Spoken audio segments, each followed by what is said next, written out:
assets, if they have another home, a second home, if they have money in the bank, none of that is touched. So it protects the estate. And then last but not least, we talked about heirs and the shortfall. If there's a shortfall on the end, it protects the heirs. So there's 3 reasons that mortgage insurance is a really good thing to have in place with the reverse mortgage associated with HUD and FHA, which is the HECM and is the most widely used. And on that, I mean, there's a bunch of products. I always feel like you can almost, I'm sure you would attest to this, have a detailed discussion on all the different products, but the values of it. I mean, some of the things that I think people don't really think about is you have that, for one, right now, post-COVID inflation, there's part of why we've talked about it a lot more on the forward side is you have people who are already in the what essentially is the lowest interest rate they could possibly have gotten in a house that they no longer now are as comfortable in their retirement kind of state with fixed income based on inflation. So it's affecting their ability to whether it's go on vacations or do certain things. And they look at it and they say, well, if I move payment-wise, I'm not saving that much for a house that we want to live in. So they feel very much like they're kind of stuck. Correct. And the reverse options and the ways it can free up capital for paying for weddings, kids' colleges. Even like passing down generational wealth, yes. right? Yep. For their children to be able to buy a house now, right? Using a reverse mortgage we've seen that used, and it's like, that's a really good use because people want to help their kids, especially millennials, that I think the age that people are buying houses is like 38 now. It used to be much lower, right? It's harder to save for that down payment. And most parents or grandparents want to help their family, their kids buy a house. So again, what a better way to use up equity without creating a financial obligation and using a reverse mortgage to do that. Well, there's some other tax implications also that are so much beneficial.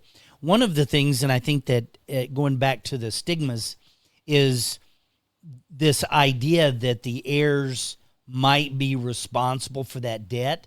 And so as a child of older parents, you would actually be negative on this. No, you don't want to do a reverse mortgage. And it would come through as, because I don't want to be responsible for it later on. Or, of course, we always hear that other side, that's my inheritance. We don't want you to do that because you're taking my inheritance.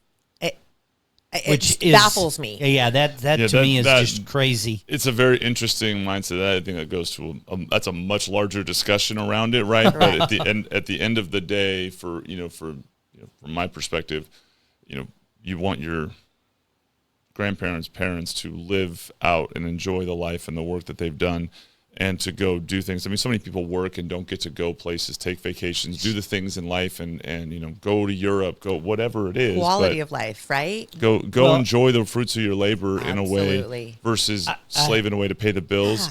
And what it can do for people is so dramatic. I mean, some of the examples I'll think about is someone, I have equity in my home.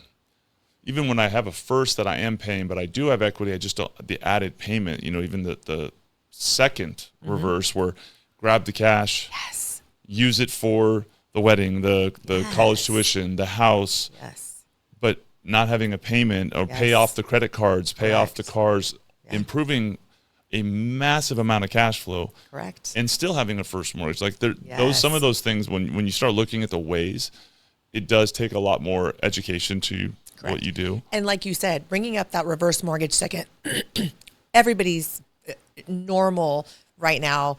I think HELOCs are the big thing right now, right? Huge. Everybody wants a HELOC. And so most seniors can't qualify for a HELOC because of the debt to income ratios, right?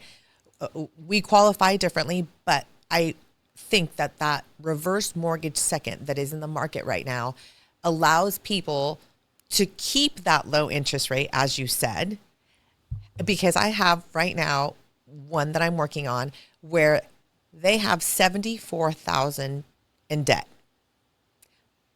His outgoing is, I believe, $2,600 for all that debt. We're talking high interest rate credit cards. We're paying off solar.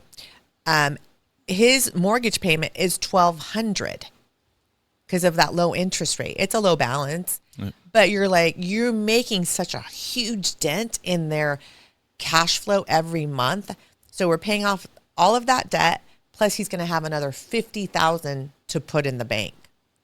And you're like, wow, what a difference I made in being able to let them have some breathing room. And also, I hope that you're cutting up those credit cards after we do this.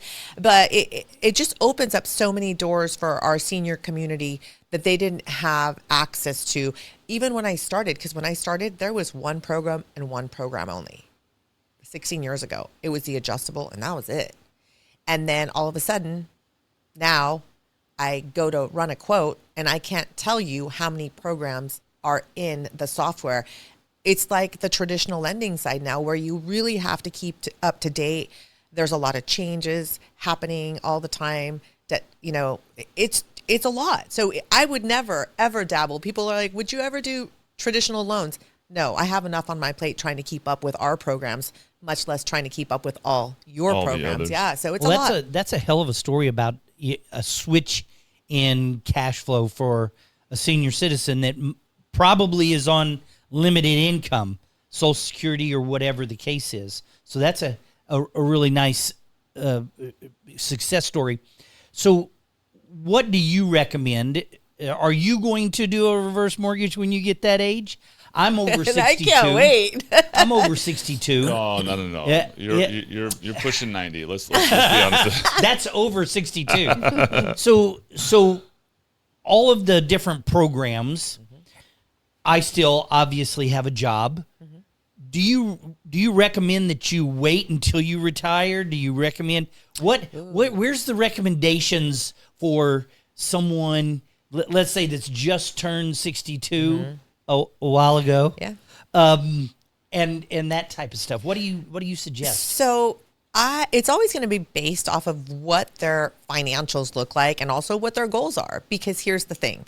If you own a house free and clear at 62 and you are thinking about doing a reverse mortgage, I would say yes, because of the feature of the line of credit and the growth feature associated with that, which is one of the best features, but it's not talked about all the time.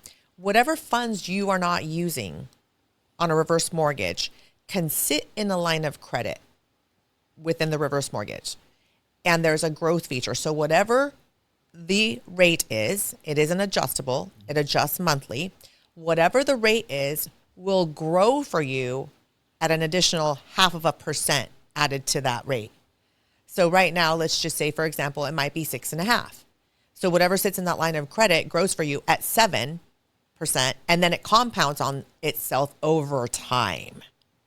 So when you are 80, you look at that bucket of money and it's grown leaps and bounds.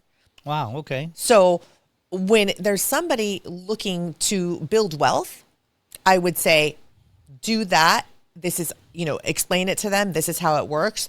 If you're not using those funds, you're not accruing interest or mortgage insurance on those funds. It's growth. So you basically take it out and take nothing out and just let it sit and be an investment tool. Oh, yeah. Because people usually need more money as they get older, whether it be for care, whether it be, car breaks down or fixing the house or anything like that. Mostly it's medical stuff. But, what if they wanted to use all that money in a bucket of money and buy an investment property with that and have additional income? Yeah. There's so many creative ways you can use it. So that would be one thing. Talk about people that don't own or owe any money on their property. I saw the last estimate that over 30 million people in the United States own their house free and clear.